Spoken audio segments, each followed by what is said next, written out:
गिरिडीह में राष्ट्रीय एम्बुलेंस सेवा 108 के चालक और सहायक मंगलवार से हड़ताल पर चले गए, जिससे जिले की 50 से अधिक एम्बुलेंस सेवाएं ठप हो गई। गिरिडीह स्टेडियम के समीप धरना देते हुए एम्बुलेंस चालक प्रमोद वर्मा ने आरोप लगाया कि सम्मान फाउंडेशन ने महीनों से वेतन नहीं दिया और अब तो एम्बुलेंस के रखरखाव तक की जिम्मेदारी से मुंह मोड़ लिया है। कई एम्बुलेंसों की हालात खराब है, ब्रेक नहीं चलते, पंखा नहीं है और मरीजों के परिजनों की नाराजगी झेलनी पड़ रही है।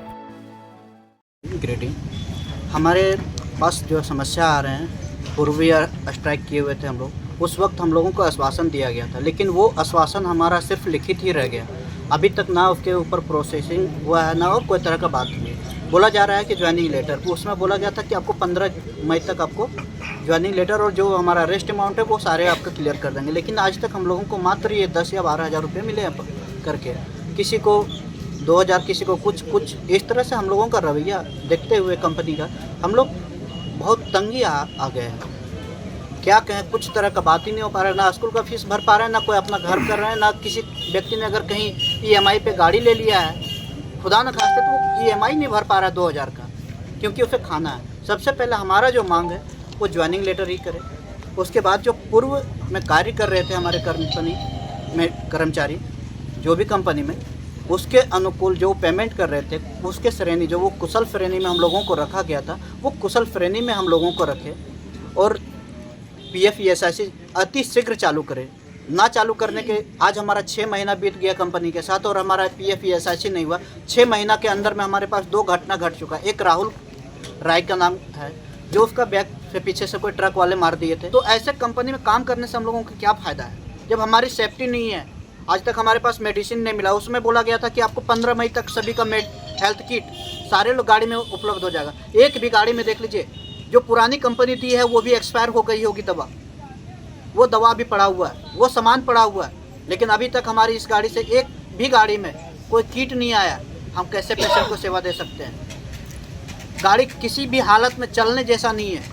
कहीं भी जाएंगे बीच में आपका स्टीयरिंग खराब हो जाएगा, ब्रेक खराब हो जाएगा। किसी गाड़ी में पंखा नहीं चल रहा है जिससे पेशेंट को हवा मिल सकती है। उचित खुली इसका जो AC है वो भी काम नहीं कर रहा है। बोला जा रहा है कि हाँ ये सब काम हो जाएगा, लेकिन हुआ आज तक नहीं है। तो वो सब चीज़ को हमको काम दीजिए। हमारा जो पेमेंट है उचित वो हमको दीजिए। जैसे कि हमारे पूर्वता कंपनी रखी गई थी कुशल में, तो वो कुशल श्रेणी के अनुकूल हमें पेमेंट किया जाए। बीच में जब ये हम लोगों ने बोला ज्वाइनिंग लेटर की बात हुई, तो ज्वाइनिंग लेटर के नाम पे उसने फिर हम लोगों को बोला कि डॉक्यूमेंट्स वेरिफिकेशन करवाना होगा। हम लोगों से डॉक्यूमेंट्स पहले कलेक्ट कर चुके हैं, जेरॉक्स सारे लोगों ने हम लोग दिया। बैंक का स्टेटमेंट तक दिया कि हमने पूर्वता कंपनी में काम कर रहे थे। 3 महीना का हम लोगों का बैंक का स्टेटमेंट मांगा, वो भी दिया। लेकिन उसके बाद भी उसको कि नहीं आप आपको डॉक्यूमेंट्स वेरिफिकेशन कीजिएगा तब हम ज्वाइनिंग लेटर देंगे। ज्वाइनिंग लेटर कुछ जिला में दिया, जैसे हमारा एक रांची में वेरिफिकेशन करवाया। वो हम लोगों ने देखा कि वो अगर वेरिफिकेशन करवाता है तो क्या करवाता है। उसमें देखे कि सरासर हम लोगों को एक गुलामी के जंजीर में बांधने का प्रतिक्रिया है। वो हम लोगों को ज्वाइनिंग लेटर नहीं दे रहा है, वो हम लोगों को एक जेल में गुलाम जो होता है ना, उस तरह का बांधने का है प्रतिक्रिया। क्योंकि उसमें एक पॉइंट है कि NHM हमको पेमेंट करेगी तब हम आपको पेमेंट करेंगे।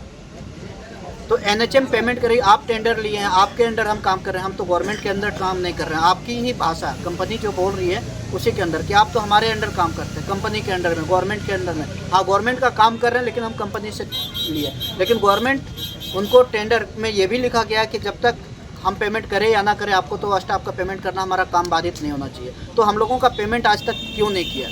आज फरवरी में सम्मान फाउंडेशन कंपनी 108 एम्बुलेंस चलाने के लिए टेंडर लिया और ये कंपनी एक चोर कंपनी है जो हम लोग कर्मचारियों को गुमराह करके और काम ले रही है।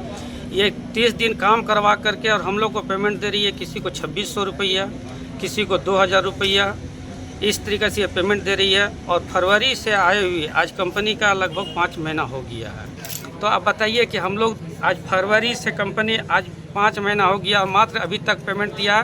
फरवरी में दिया था 8075 रुपया और उसके बाद फरवरी का पैसा दिया था 8075 और मार्च का पैसा दिया 2662 रुपया और अभी तक हम लोग को कोई भी पैसा नहीं दिया। 5 महीना मात्र 10,000 रुपया दिया। अब बताइए 10,000 रुपया में 5 महीना आदमी कैसे ड्यूटी।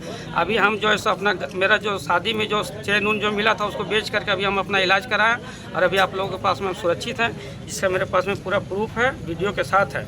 और यही नवजीवन में मेरा इलाज चला जिसमें मेरा खर्चा गिरा 1,33,000 रुपया। तो बताइए आप लोग, हम ड्यूटी कंपनी का काम करके और 1,33,000 रुपया हम घर में जेवर बेच के, ज़मीन बेच करके और हम अपना इलाज करवाएं। तो कंपनी का काम में ऑन ड्यूटी रहने के बाद मेरा तबीयत खराब होता है और कंपनी हाथ उठा देती है।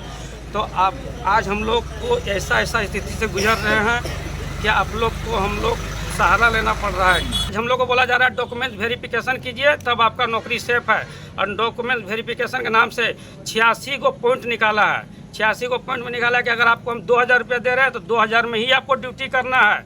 आप ये बात ना डीसी को बोल सकते हैं ना एसपी को बोल सकते हैं। अगर आप डीसी को बोलते हैं तो आपको नौकरी से हटा दिया जाएगा, पहला नंबर। दूसरा नंबर बात बोलता है आप हड़ताल नहीं कर सकते हैं। अगर आप हड़ताल करते हैं तो आपको स्वतः नौकरी से हटा दिया जाएगा। इसलिए आपको जो पैसा दे रहे हैं उसी में आपको ड्यूटी करना पड़ेगा। मतलब कि ये ईस्ट इंडिया कंपनी, एक अंग्रेज आया था जो गुलामी करवाया, ये दूसरा कंपनी आ गया, अंग्रेज से भी बड़ा कंपनी है।